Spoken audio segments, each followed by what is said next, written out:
players, even before this run began, was it that you have an aura when you walk in the room that you're in command, you're a leader. What is it that is about you that gives them that impression, and how did you develop and hone that? Yeah, that's a tough question, Matt. I don't take that lightly for people to say that, first of all. But I've been put in leadership positions from the time I was younger, as team captains and all that stuff. So I'm very fortunate that way. Don't know where it comes from, probably the way I was raised. Don't have a very good answer for you. Coach, Danny Limon from Fox Sports. A couple of days ago, I had the opportunity to be with Brett Favre and talk to him, and he speaks highly of you. He told me that he doesn't bet, but that if he would bet for the Chiefs because they have you as a head coach. We know all about your history with the Philadelphia Eagles, but could you tell us a little bit more about being with Brett Favre at the Green Bay Packers? Yeah, so it was a great experience. I was there 7 years at Green Bay. Phenomenal organization, great people. I was around great players, Brett being one of them for sure. I felt like when we were together, he'd go down as one of the all-time greats, play his position, and he's done that. He finished up his career that way. Also around Reggie White, who I felt the same way about, Sterling Sharp the same way about. So we had a ton of these real good players there, and just very fortunate to have had that opportunity. I worked for Mike Holmgren there, who at the time I didn't think anybody did it better as a head coach, or had a hard time believing anybody did it better. And I've been coaching now for a couple of years as a head coach, and I still feel that same way. So, yeah. Coach, sorry to make this a trip down memory lane, but when it comes to your time at Green Bay, under Mike, in that staff, and being in Super Bowls, what experiences kind of informed you as you became a head coach later on in your career, and what do you think about Mike's candidacy for the Hall of Fame? Yeah, I mean, I would vote for him for sure. He would be well deserved to be in there. Brett's in there, Ron Wolf's in there. So you get the third part of that group that had such a big influence on the success there is Mike Holmgren. So things changed when he came there, and I thought, every year we were there, we were competitive. Went to a couple Super Bowls.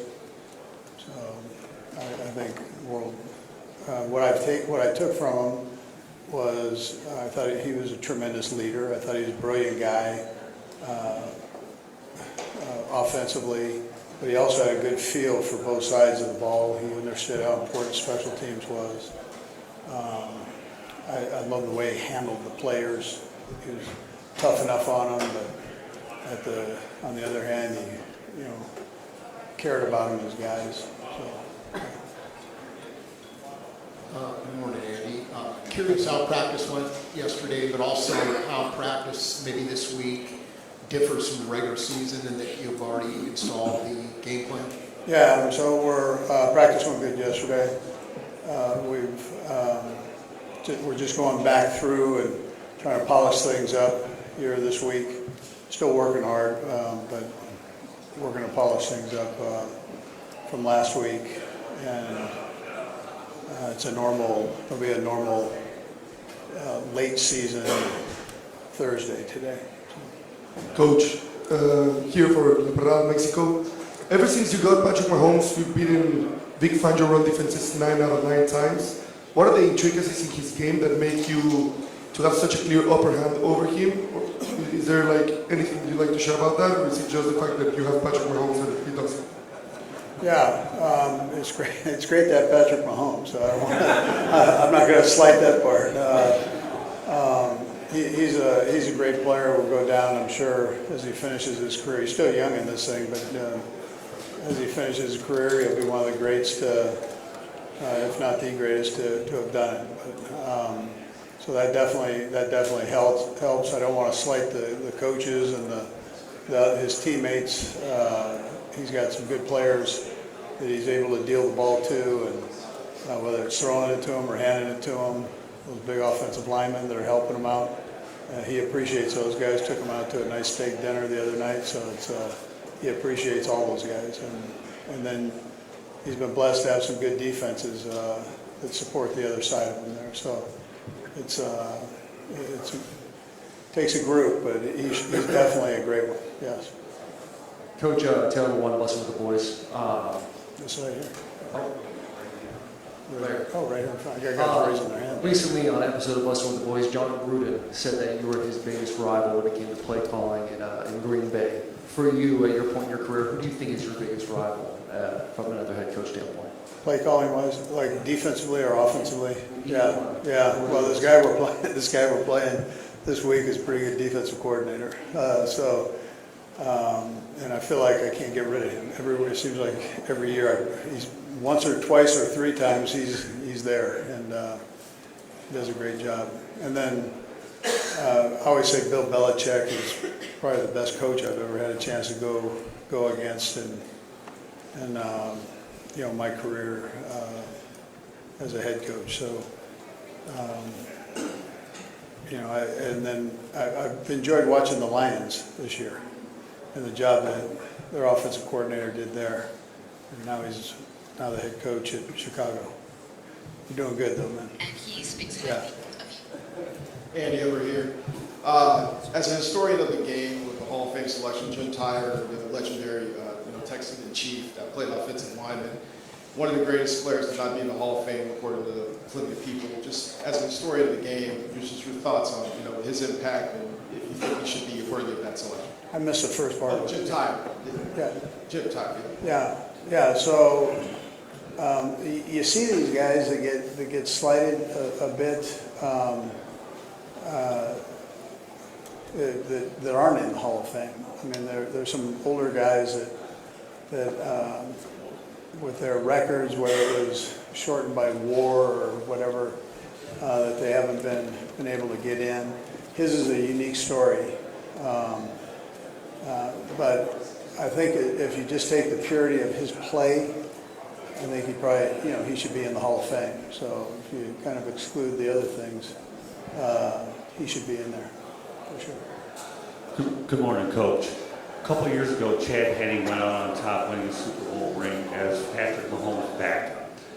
What did Chad bring to the quarterback room, in terms of experience, and how much did he help out Patrick Mahomes? And then the second part of the question relates to Carson Wentz. You brought him in. He's at a different stage of his career, has an opportunity to learn behind Patrick Mahomes, but yet I talked to him yesterday. He has a wonderful attitude about where he's at in his career because he's resurrected it. And what does he bring to the quarterback room?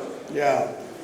Chad was a pleasure to have been around, great leadership ability. I thought he was great for Patrick, just to have a sounding board. And then when he got in the game, everybody had confidence in him. So he came in some tough situations, and we didn't feel we had to change a whole lot of things when he stepped in. So it was great. I mean, great kid. As far as Wentz goes, I basically say the same things there.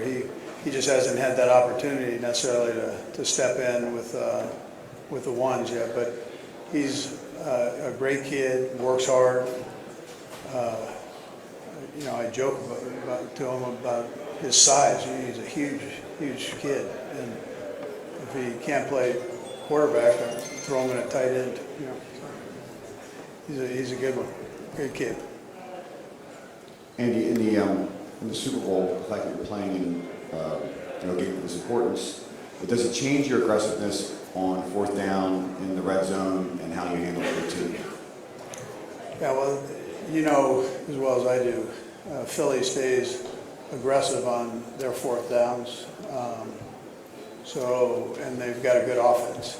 So I think on the other side of that, you do the same.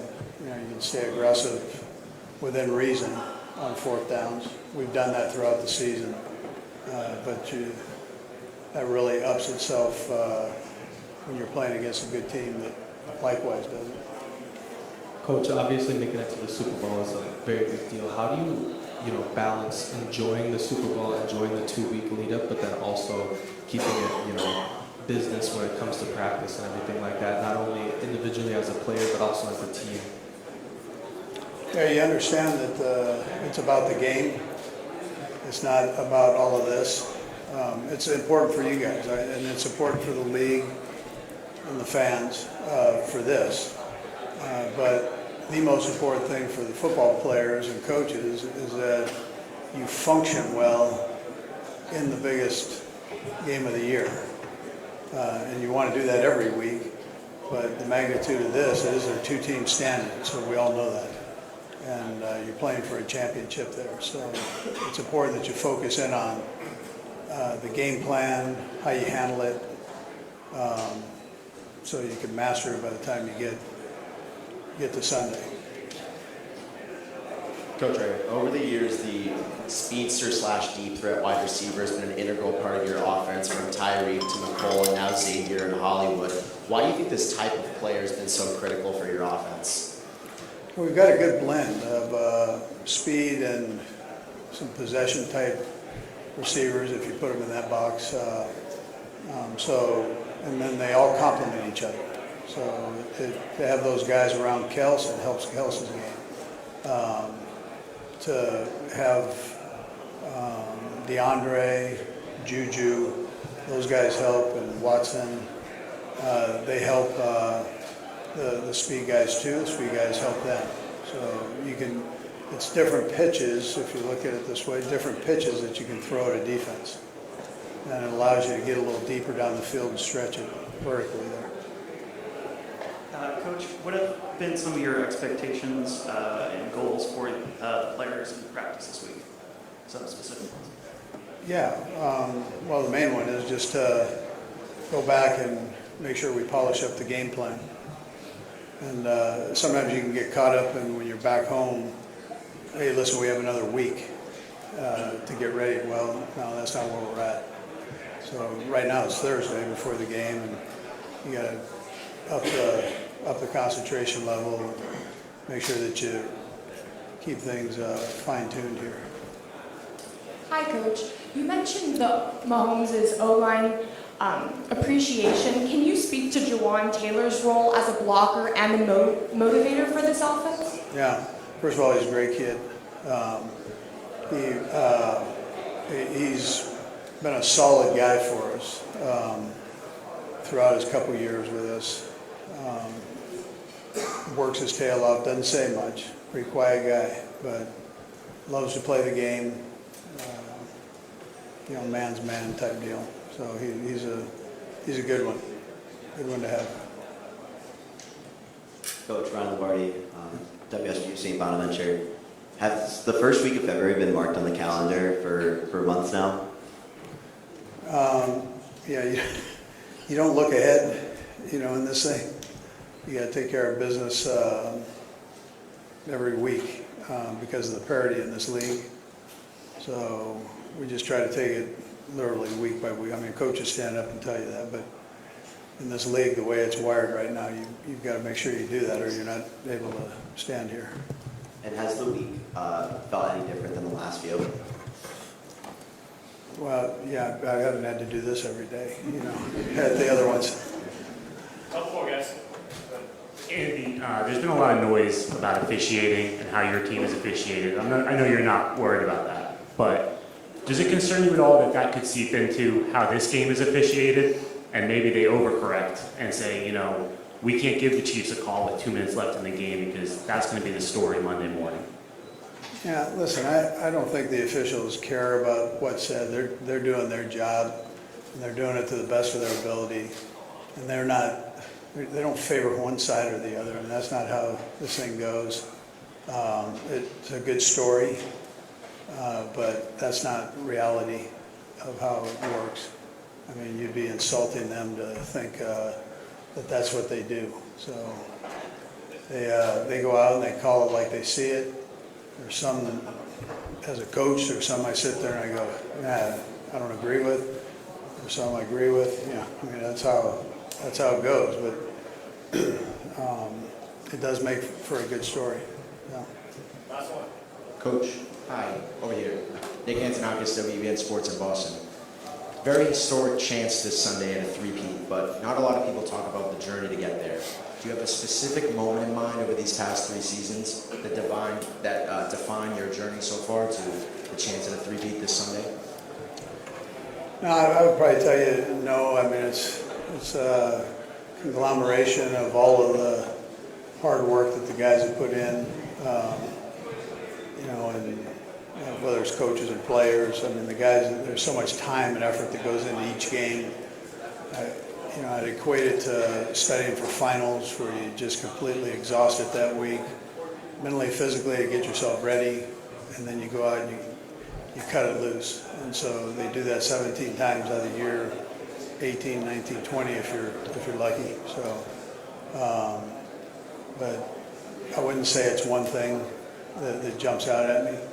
I'd just say it's that whole body of work of 3 years of work in this league is it's like dog years, So it's there's a lot that goes into it. All right. Thank you.